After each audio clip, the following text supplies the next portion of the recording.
Enfin! Après des années de recherche, je l'ai enfin trouvé. La cité perdue, au cœur de la jungle. Attention, ici vos compétiteurs seront prêts à tout pour vous dérober vos découvertes. Les seules personnes en qui vous pouvez avoir confiance, c'est votre équipe. Pas vrai les amis? Ouais! Allez, direction Quetzal, la cité des oiseaux sacrés.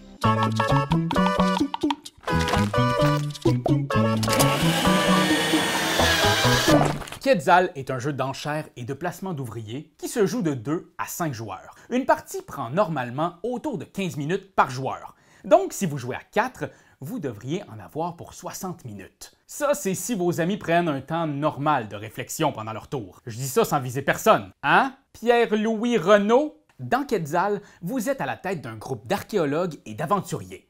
Vous devez visiter des ruines pour collectionner des artefacts et les livrer au port pour obtenir des points de victoire. Le joueur avec le plus de points à la fin des 5 tours est désigné vainqueur. Procédons ensemble à la mise en place pour une partie de 3 à 5 joueurs. Vous trouverez le déroulement d'une partie à 2 joueurs à la page 11 du livret d'instructions. Les règles restent sensiblement les mêmes. On rajoute seulement un joueur automate, un troisième joueur virtuel représenté par des meeples qui serviront d'obstacle au cours de la partie. Ça, je vous laisse le découvrir par vous-même. Donc pour commencer, rassemblez toutes les cartes objets et mélangez-les. Placez ensuite une carte objet sur les 14 emplacements du plateau avec une forme de carte. Mélangez ensuite toutes les tuiles amélioration et placez-en 3 ici, près du village. Placez le marqueur avion juste là. Il servira à suivre la progression des tours.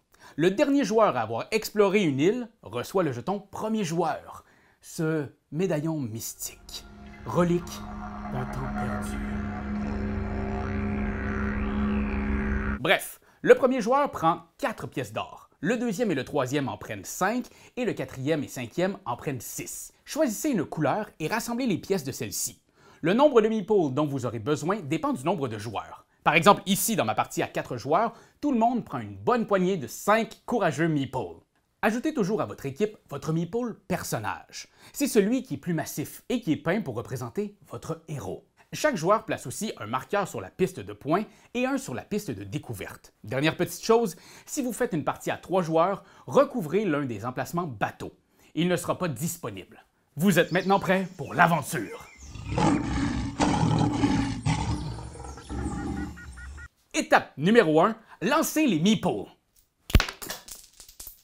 Ouais, non, pas comme ça. Simultanément, tous les joueurs prennent l'ensemble de leurs meeples et les lancent sur la table. Comme des dés. La face sur laquelle se retrouvent vos pions va indiquer leur rôle pour le tour à venir. Les meeples qui sont tombés sur leur face noire sont des aventuriers.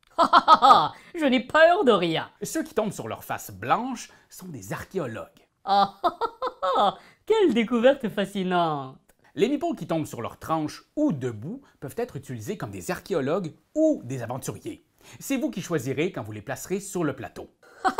On voit pas très bien dans ce plan de caméra. Moi, j'hésite, je me cherche encore. Votre chef d'équipe, le grand meeple, peut être utilisé comme archéologue ou aventurier. Il a tous les talents. C'est qui la meilleure équipe? Je n'ai rien entendu. C'est qui la meilleure équipe?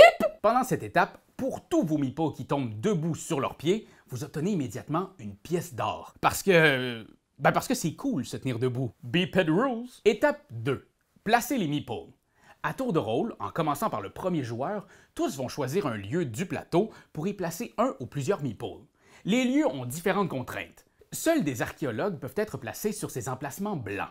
Les lieux avec ce symbole ne peuvent accueillir que des aventuriers. Les emplacements gris peuvent recevoir tous les types de meeples mélangés.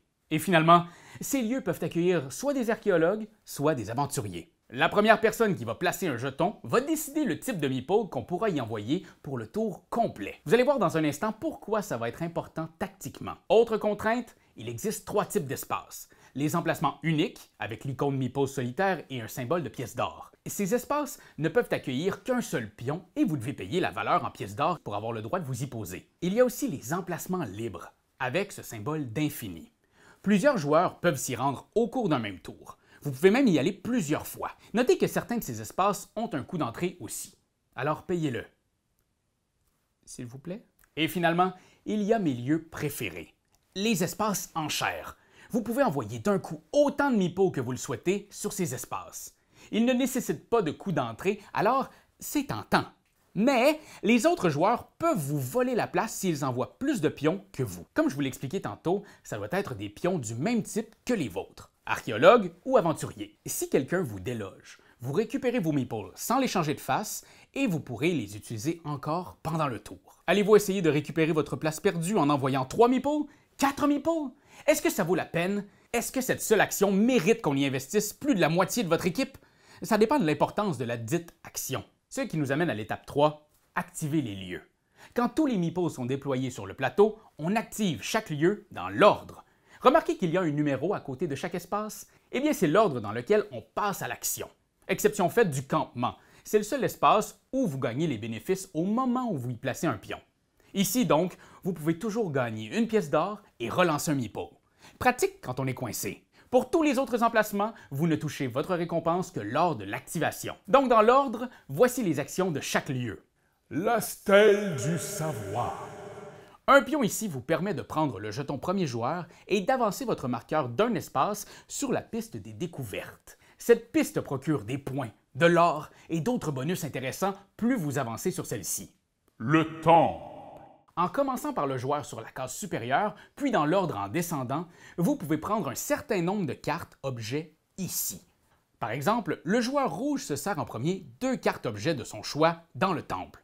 Puis le joueur bleu ici prend aussi 2 cartes de son choix et ainsi de suite. Les annexes du temple. Les joueurs ici récupèrent le lot visible sur leur espace, plus un petit bonus d'or, de découverte ou de points de victoire. Le marché noir. Ici, vous pouvez défausser une carte objet de votre main pour obtenir 7 pièces d'or. Le village. Dans l'ordre indiqué par les numéros, vous pouvez prendre une tuile amélioration. Ces tuiles vous procurent des petits pouvoirs uniques. Certains avec un X rouge sont instantanés et d'autres durent tant que vous les conservez. Toutes ces tuiles valent des points en fin de partie. La capitainerie est finalement les navires. Ces espaces vous permettent de livrer les cartes que vous avez collectionnées pour faire des points. Le nombre de cartes que vous pouvez livrer dépend de l'emplacement. Par exemple, le joueur rouge ici a un meeple. Il livre donc 3 cartes comme indiqué. Si vous livrez plusieurs cartes d'une même collection, vous ferez plus de points. Ces vases rapportent 1 point pour une carte, 2 pour 2 et 4 pour 3 vases. Les poteries sont plutôt communes. Mais si vous êtes capable de livrer 3 momies, vous ferez 10 points. Ouf! Mais elles sont rares et convoitées. Alors si vous en trouvez une au début de la partie, allez-vous la garder dans vos mains dans l'espoir d'en trouver 2 autres? N'oubliez pas que les cartes dans vos mains en fin de partie ne valent rien. Il faut les livrer pour marquer. Quand tous les lieux ont été activés, on passe à l'étape 4. On avance le compte-tour d'un espace, on remet les cartes sur les lieux vides et les tuiles amélioration sur le village. À la fin du 5e tour, on procède au décompte des points. Ajoutez à votre score 1 point pour chaque 3 pièces d'or encore devant vous. Ajoutez la valeur totale des points qu'on retrouve sur les tuiles amélioration que vous avez achetées. Si vous avez le marqueur premier joueur devant vous, vous faites 2 points en plus. Le joueur avec le plus grand score gagne. Voilà, vous avez toute l'information nécessaire pour partir faire des découvertes. Ne soyez pas trop avare et faites confiance à votre équipe. C'est qui les meilleurs? Ah, c'est avec qui que je vais gagner? Ouais! J'espère que vous allez retomber sur vos pattes, mes petits tannants, parce que sinon, je vais vous mettre dans le micro-ondes. Oh ben non, c'est juste des blagues. Youpi! Juste des petites blagues. C'est toi de trouver l'épisode de jour du Popoche? Sonne la cloche! Sonne la On cloche! parle de jeu, like-nous, commande, suis-nous, ouais! Sonne la cloche! Sonne la cloche! Partage à tes amis, partage à ta mamie, ouais! ouais, Sonne la cloche! Sonne la cloche! Comment ton ouais, fais le mon kiki! Sonne la cloche! Sonne la cloche! Sonne la cloche comme quand Jésus a sonné à la porte pour aller souper chez Zachée.